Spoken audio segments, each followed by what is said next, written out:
By the summer of 1804, tensions between two of America's most influential men, Alexander Hamilton and Aaron Burr, had reached a boiling point.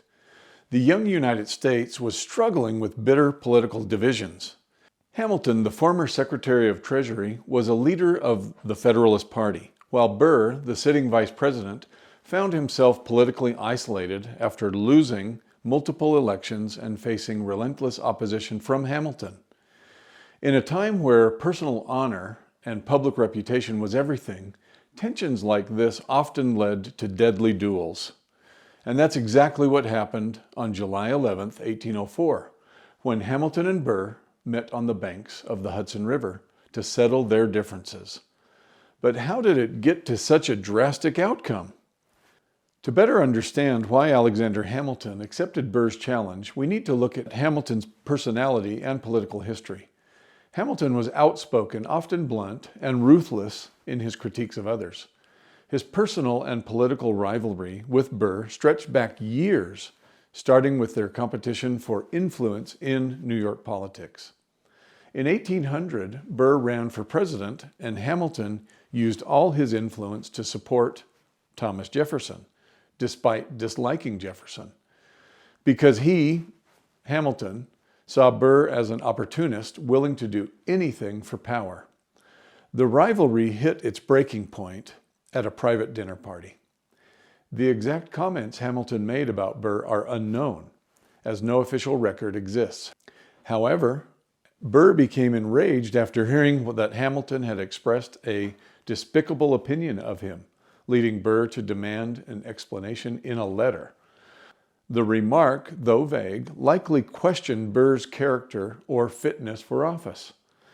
Hamilton claimed he couldn't recall the specific words and suggested they were political rather than personal. However, he refused to apologize for something he couldn't remember, which escalated the situation to the point of a duel. Historians believe that Hamilton's ongoing political attacks on Burr, particularly efforts to block his ambitions, were the real cause of the duel, more than any single insult. So why would Hamilton, a respected leader, a husband, a father, who had already lost a son to a duel, chose to participate in something he believed was wrong? Hamilton had been involved in several situations that nearly escalated to duels in the past, and by now he had seen the devastating consequences they could bring. He had written to friends that he planned to throw away his shot, or in other words, deliberately miss the first shot, hoping Burr would be satisfied without bloodshed. Some historians believe Hamilton may have accepted the duel out of a sense of duty. His reputation had been battered by political scandals, and he may have seen this duel as a final, honorable stand, one where he could preserve his legacy while avoiding unnecessary violence. The duel took place in Weehawken, New Jersey, a notorious spot for deadly duels, situated on a rocky ledge over the Hudson River. It was early morning on July 11, 1804, just after dawn. The two men stood about 10 paces apart, each accompanied by a close friend and a doctor. According to witnesses, both Hamilton and Burr appeared calm, knowing the weight of what was about to unfold. When the command was given, Hamilton raised his pistol deliberately and aimed high, firing into the air. He had thrown away his shot, sticking with his plan to avoid bloodshed. But Burr did not do so. Burr took aim and fired. His bullet struck Hamilton in the lower abdomen, above the right hip, the shot causing immediate, excruciating pain as it tore through Hamilton's internal organs before lodging in his spine. Hamilton collapsed to the ground and held his wound in agony. Burr, meanwhile, stood momentarily in stunned silence, and without a word, he quickly turned and left the scene, returning to New York as Hamilton lay there dying. Though dueling was still technically legal in New Jersey, the fallout of this event would end Burr's political career.